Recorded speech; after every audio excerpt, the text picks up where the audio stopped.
The headwind A330-900neo has had an update on Microsoft Flight Sim. It's now at version 1 and it is very good. It is a remarkable aircraft with a brand new external model that's very beautiful, a collection of brand new liveries which are new in real life as well as in the sim. I don't know what I think of it, I think it's alright, and compatibility with the fly-by-wire systems that brings this aircraft up a few steps, resulting in a very pleasant experience. In today's video I'll be quickly talking about this aircraft that I really like. Let's get right into it.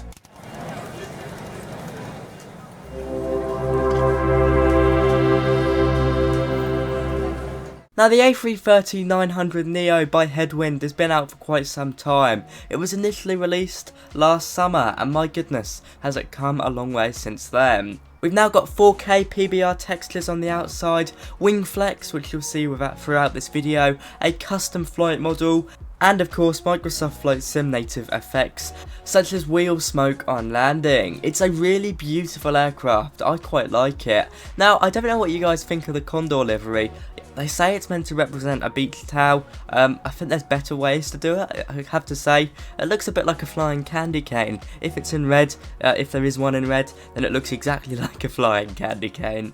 To me it looks more like a special livery that you'd have on one aircraft, but no, they're putting them on all of them, which is certainly a very interesting decision. But that doesn't detract away from the Headwind A330-900neo. It's an open source project, it's been worked on by numerous developers, and of course, helped out quite considerably by the fly-by-wire team by bringing their systems inside. Now you may be worrying, saying, well, if it's got the fly-by-wire A320 systems inside, then it's just going to look like the A320. Well, they have edited it slightly to reflect the A330 to a higher standard, even going down into the fly pad to change everything on there from the A320 to the A330, and it does pay off. It is a really nice project. It's not made by fly-by-wire, but they've certainly helped out. The cockpit is based on an A320 and has some sort of customization. You'll notice it's a bit different from the A320. Of course it's a bit bigger because it's a bigger aircraft, you will feel that, but many of the systems inside do reflect more like the A320 than the A330, however it's still a work in progress. As I was talking about, there's been a recent update, version 1, it is very good. It's of course brought along a fly-by-wire 0.7 integration, also brought along a new external model including new wings, new engines, new wing flex, new tyres, the list goes on, and it certainly pays off, it's beautiful. Initially when I tried this aircraft, I think it was last autumn, it was quite heavy on performance. Not anymore, they've certainly streamlined it here. It results in a very pleasant experience. I've flown it so far from Frankfurt to Leipzig, which is about 20-25 minute flight across central Germany. And it's very pleasant. Here's my first landing. As you can see, for a first landing in an aircraft I haven't flown for a while, it's very good. The flight model is very forgiving.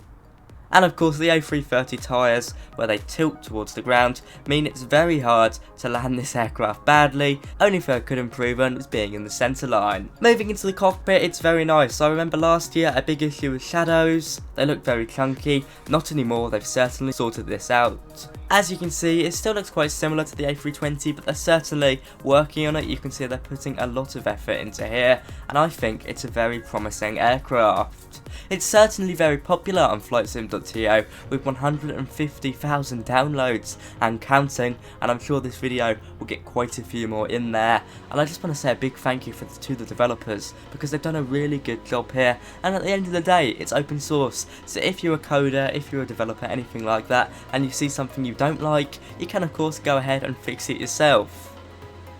It includes 11 real-world liveries, all in 4K, from of course the new Condor ones, which we've spoken enough about today, as well as Delta, Air Belgium, and of course a default factory livery Airbus House, which I believe is the Foundation 10 years one. And for those of you that always ask, has it got a SimBrief profile? Yes, this one does. You just need to go on the FlightSim.to website to download it on there. It's a great airliner in real life, certainly very comfortable for passengers. Something I haven't even shown you guys, which I do have, is the fact that it interacts with Microsoft Flight Sim's ground services in a very good manner.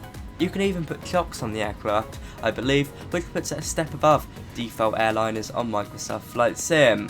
Sounds have been on a bit of a quieter side in this video, purely because I forgot to turn them up when I was filming it. But it just means you can hear my voice a bit better, I guess. So don't take the sounds that's been 100% on what you hear in this video, because they are a bit louder when you correctly configure your sound. I'll learn next time. From me today, that's all. Remember, this is not a study level aircraft. I don't really like using that phrase, but it's got to be said. But you can certainly do a full flight with it. That's what they say on flightsim.to, and they've clearly put a lot of effort into it. You know, I wouldn't be surprised with the likes of Captain Sim about. I'm sure some greedy companies out here, if they made a similar product to this, would probably charge for it. You're getting this for free, so you can't really complain. From me today, that is all. Thank you so much for watching. I hope you've enjoyed. If you have, be sure to like, comment and subscribe. It really does help me out. Check out pilotstud.co.uk for some blog posts, written reviews and more about my channel. I'd also like to say a big thank you to my first class channel members. They get a shout out on the screen now. These guys really do help me out. That's all from me today. Bye bye.